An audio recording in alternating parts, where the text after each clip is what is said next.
So in this video, I'm going to be showing you how I make this rather large linen closet. This is going in a bathroom, and it's actually going to be nestled between two walls and the ceiling, which is why the top and the sides look a little unfinished. I started with a dresser that the customer had. I built off of that and then built the top. And she also provided these lead glass doors to kind of finish off the piece. So like I said, this is what I started with. It's a teak dresser, and I had to modify this to begin with. This is kind of what I call cheated insert. So basically what it is these three pull-out drawers are inset but around one singular frame, which is the legs and the side. What she wanted was for there to be a visual face frame around all of the drawers. So the easiest way to go about doing this was to take the natural partitions already in the dresser and cheat them forward instead of completely taking apart the dresser. So I will have those separations. She also wanted to change the position of the drawer mounts. So by doing this, I also needed to remove those top mounting holes. So basically what I started with, because I found out that these drawers were, the height was all a little different, not by much, but enough to matter, is I cut off those mounting holes because those had to disappear. That was pretty much the first step. I did that on all three of them. So then that left me with my new heights. I put the drawers back in place, and basically you could see the spacing I have now and where I have to add that face frame. She also, if you watch the channel, I built a vanity. This is kind of the mock-up of that for the same customer with another dresser. She wanted the visual lines of that to match. So I have to move up these drawers and add a bottom piece to this as well. So that was kind of the math involved in doing this. I'm not going to get too into it because I'm assuming most people are not going to be modifying this exact same dresser, but if you want to change the look of what your dresser is, you can see that it's not difficult to do, just a little time consuming. So my first step obviously is going to be taking that top drawer, and I'm going to be moving it up so that it matches the top lip. So pretty simple process. I'm going to be reusing the slide hardware. The only thing I really had to do was add an extra piece of material because moving those slides up means they won't connect with the material that was already in the dresser. So just put a piece of ply in there, tacked it in place, glued and tacked it in place, and then I can move the slides up. Just using a spacer, which is the height I needed to move it up, leveled that out, added the slides. They were set a little further back in the frame than inset doors usually are, so I also moved the slides up a hair so that those drawers are now connecting with the front edge of that entire frame. And then I could pop this one back in place and see how it looked. So this process is going to be pretty much the same for all of the drawers. I'm going to show you this top one and then go through the rest pretty quickly. So now comes the time to add that new piece in the front, which is essentially going to be a face frame, and I'm going to attach it to the piece that's already in the dresser. So I have some 3/4 inch teak left over. Like I said, she gave me two of these dressers and some spare teak she had from the backs of them. I'm using all of that in this material. I marked where this needed to go. I have a little bit of a heavy reveal because the front of these drawers is solid teak, so they are going to move quite a lot. And then I just cut a rabbet on the back of this so it will sit on top of that piece. The reason this worked out so well is because if you have these long pieces, this dresser is over 4 feet wide, it's like 49 inches. If you have these long 3/4 inch pieces like this without any support, it is a guarantee they're going to sag. So it was really important that I used the pieces that were already in the dresser to attach this to beef them up. If you wanted to do something like this and you're just putting little 3/4 inch pieces in there, you're going to have some problems with then getting the faces to fit in there, which is probably why they originally did it so that the drawers are covering that face frame. You won't notice as much if these pieces are sagging, but now that it's doubled up, they're a little sturdier. I'm not super concerned about it. and then I could slide that drawer in.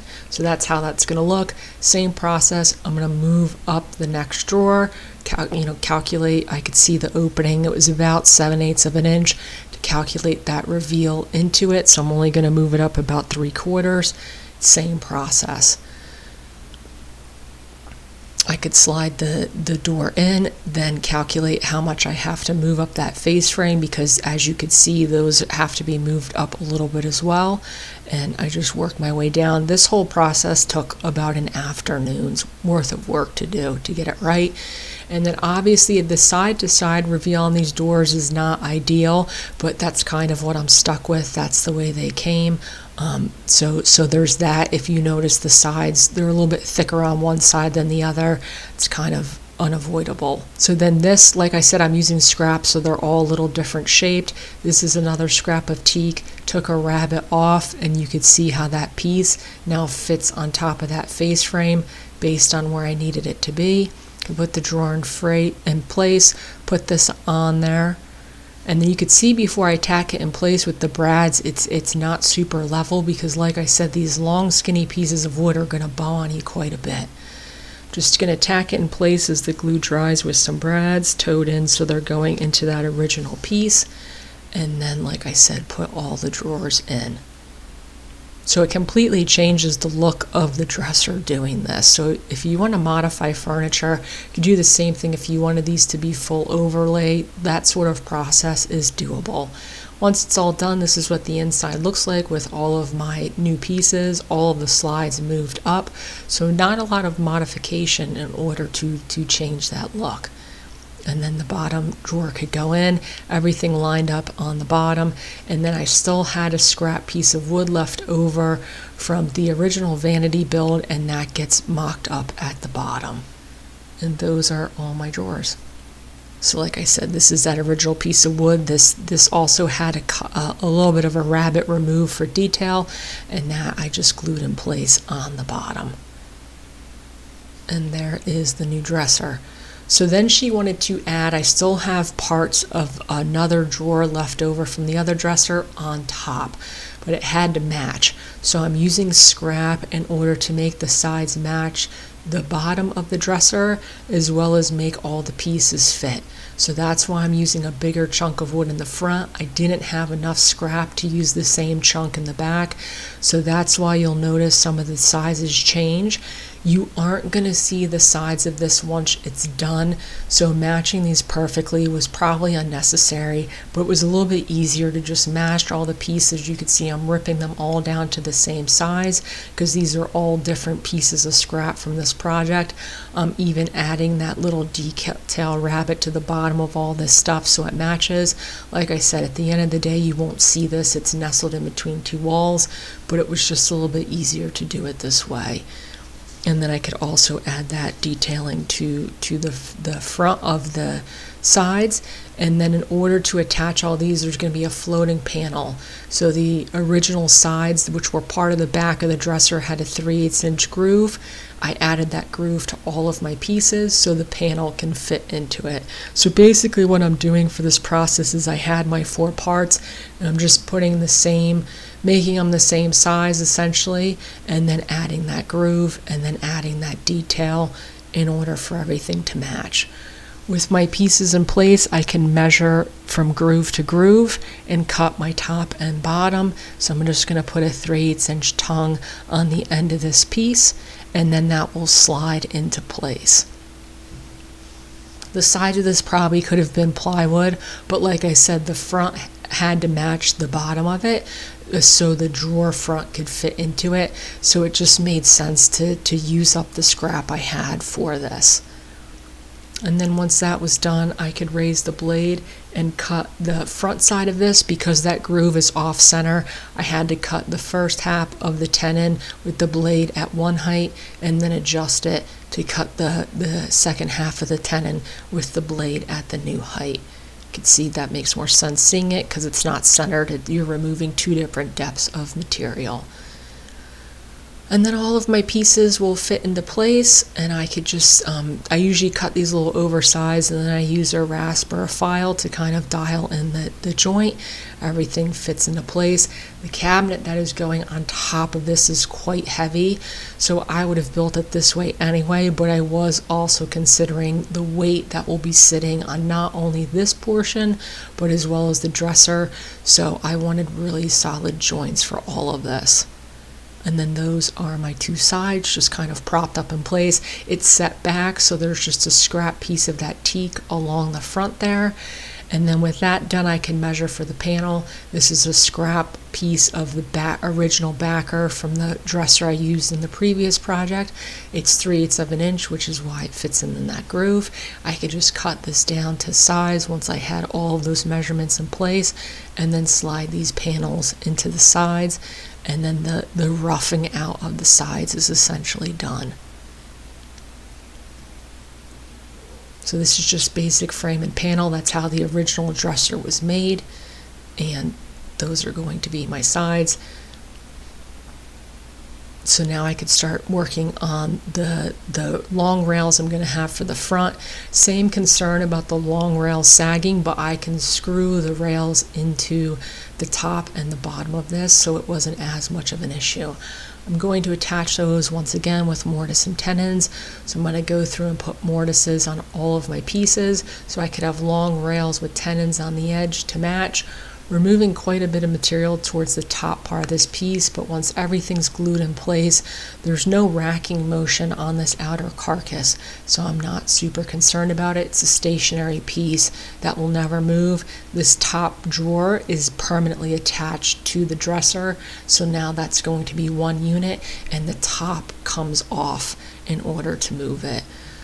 So pretty simple, just cutting some mortises in there. I did one, and then I could do the second one. The mortises in the back, because they're skinnier lumber, I had to cut separately, which means I'll also have to cut the tenons separately because the depths and the widths are a little bit different.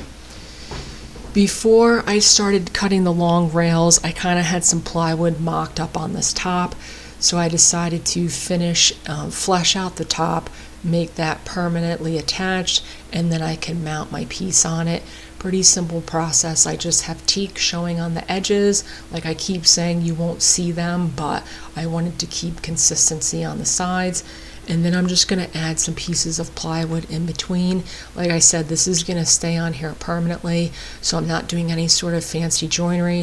I'm just putting two slats in order for the side panels to have something to set on, and then it'll all just be glued in place and make one solid unit. So this is just scrap 3/4 inch ply. You could see the sides in place as well.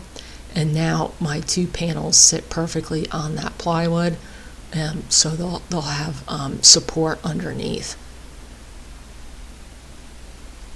So that is what the top of that looks like. It's also important I left that opening because I had, like I said, I'm attaching screws to the bottom. Just easier to do, obviously, if you have a place to stick your hands for all of that work. And then I could glue and clamp these into place once I had everything figured out. The dresser was a little out of square. That is something to consider when you're working with materials that you didn't make, or even materials that you made out of square. Kind of check your measurements before starting, because that will affect the build. So then with that new top for the dresser in place, I could cut my long rails for the top part of the drawer. This is once again scrap teak. I'm really getting towards the end of my resources for the teak, and we did not want to buy new, so I was pretty careful going forward. I basically made this as wide as I could, so it's as structural as possible. I marked where the mortise is going to be, and that is going to be my tenon. I did that on both sides just so the math is perfectly accurate. The part that's X'd out is going to be removed, and then obviously the part with the T is where I'm going to cut the tenon. Same process for this. I just cut these on the radial arm saw. If you want it to go a little bit faster, you can add a dado stack in there. It removes material a little bit faster.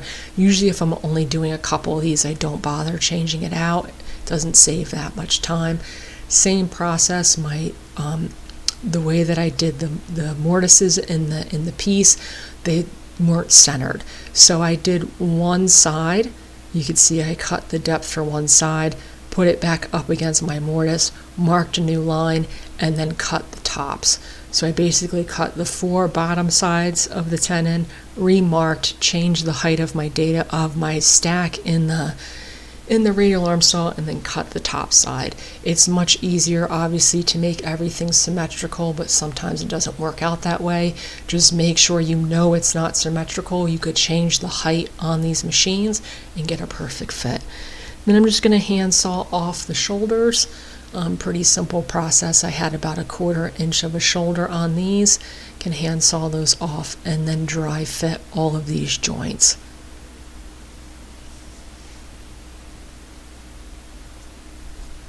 So once again, cut these a little oversized. I could use a rasp and a chisel to really dial in the joints, and then these will fit into place. Obviously, the part that will be seen has to be teak. The back side of this you'll never see. And like I said, the tenons were a little bit of a different size, different depth. So the back side of this is going to be yellow pine, because that's what I had laying around in the shop. I'm not going to fully film cutting those. It's the exact same process, just the finished dimensions of the tenon are a little bit different. So that's how I finished out the back in order to get by with not having as much teak for the back. There's no point in wasting that expensive material on something you won't see. So this is that yellow pine. Like I said, same process, just going to rip it down. Mark, you could see that the tenons are a little bit different size. Put it in place, mark it. I have everything clamped so my measurements are as accurate as possible, and then I could go through and do the same process and then dry fit those as well. So this is that upper part of that cabinet I'm making for the drawer box. And then from here, what I'm going to do is put a backer on this. I'm going to put a pretty hefty backer because, once again, a lot of weight's going to be sitting on top of this. There's many ways you could do this. For this project, I just decided when it was dry fit to use a rabbiting bit in my trim router and just put a rabbet on the back side of this. Could square up the corners with a chisel because obviously the bit is going to give you rounded corners. And then I could just cut a piece of ply to fit in the back. Like I said, I'm putting 1/2 inch, so that rabbet is about 1/2 inch, and then deep, and then about 3/8 of an inch into the material. So I could just rough cut this 1/2 inch ply and then trim it down on the radial arm saw, and then you can see it fits perfectly into place. Not only is the backer added for strength, but then squaring up this cabinet, which is really important. It's not super important in the sense that, like I said, there's about, I think she's told me there's about 1/4 inch or 3/8 inch gap between this piece of furniture on either side in the wall. So if it's out of square a little bit, you wouldn't notice it. But it's really important that this is square, because if you come to make the drawer boxes and it's out of square, that's going to be a pain. So the backer, I usually almost always add backers on furniture like this. It really helps when you're using especially rough joinery to square up the entire carcass as you put it together. So then my top side rails on the side, I also added a rabbet to, because I'm going to be putting a topper on this, and it's going to set in a rabbet on the tops. And the only material I had long enough to do this, because I hadn't purchased more plywood at this point, was I happen to have a piece of MDF laying around the shop. For what I'm using it for, it doesn't really matter what the material is. You can see I'm just putting it in between those two pieces, sitting on top of a rabbet, and then I'll glue it in place, and that is essentially the topper. The piece that's going on top of this is going to be the same depth, so you'll never see this MDF once everything is in place. And get that to fit in there pretty snugly. Everything's clamped in place, and that is basically now what that upper carcass looks like. So then I could go about gluing all of this together. I'm using epoxy because I had it in the shop.